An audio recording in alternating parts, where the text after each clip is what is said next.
এই নীলগঞ্জ বাজারে চলে আসলাম তোমাদের শ্বশুর বাড়ি এসে। বলছি এই জিওল কত করে নিচ্ছ? 900 টাকা দাদা, পুরো মাঠের মাছ। মাঠের মাছ একদম পুরো গ্যারান্টি মাঠের মাছ হবে, একটা মাছের পোকা বের হবে না দাদা। তার 900 টাকা আর কম হবে না? না দাদা, ওর কম আসবে না দাদা, জিওল মাছের এখন অতিরিক্ত দাম, তাই শেষের দিকে দাদা। এগুলো মাঠের মাছ বলছো? একদম মাঠের আমার মাছ। তো মনে হচ্ছে চাষের মাছ। এক পিস যদি চাষের হয় দাদা, পয়সা ফেরত, আমার পয়সা দিতে হবে না। তাই ঠিক আছে, তোলো দেখি, তোলো তিনটে মতো দাও, হয়ে যাবে। দেখে দেবো? হ্যাঁ বড় দেখে দাও, বড়। দাও। দেখো মাছ ডাকছে যে গালের মতো। হ্যাঁ কে করে। হ্যাঁ দেখুন এটা হচ্ছে নীলগঞ্জ বাজার, মাছ বাজার। 4-5টা দোকান আছে, খুব একটা দোকান নেই মার্কেটে। বসিনি দোকান, আজকে বসেনি, মাছ পাইছে সবাই। ব্যাস ব্যাস।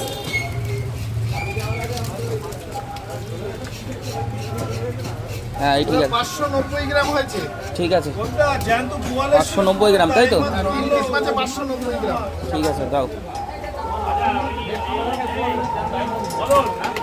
ও বাবা রে, বলছি মাছের শুধু কাঁটাগুলো কেটে দিলে হবে, ওটা আমার বাড়ি গিয়ে ঘষতে হবে। কারণ হচ্ছে এই মাছের ওই উপরের ওই ইয়েটা ভালো করে তুলতে হবে। কাটাগুলো কেটে নেবেন তো দাঁড়াও। শুধু কাঁটাগুলো বাড়ি গিয়ে আমি পিস করে নেব,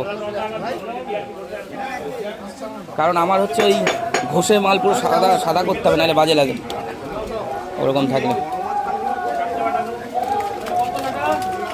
ব্যাগ আছে, তুমি ডবল ক্যারি করে দিও, ঠিক আছে? দেখুন বড় বড় সাইজের জিওল মাছ নিলাম নীলগঞ্জ বাজার থেকে। হ্যাঁ ব্যাস।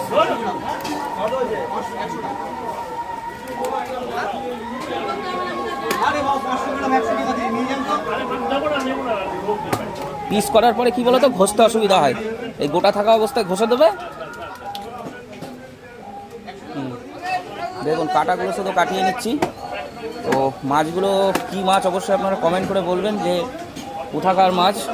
এই যে দেখুন এটা হচ্ছে নীলগঞ্জ বাজার, এইদিকেও আছে, বেশি দোকান নেই, 7-8টা দোকান আছে।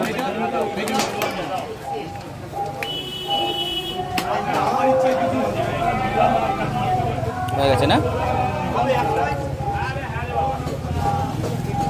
হ্যাঁ ওই দুটো করে।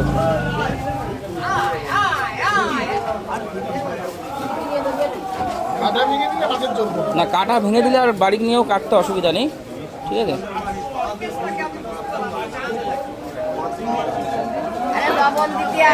ও ও এখন কিচ্ছু করা লাগবে না, না না, ও বাড়ি নিয়ে ব্যবস্থা হবে, ও সব জানি কি করতে হয়, জানি আমরা।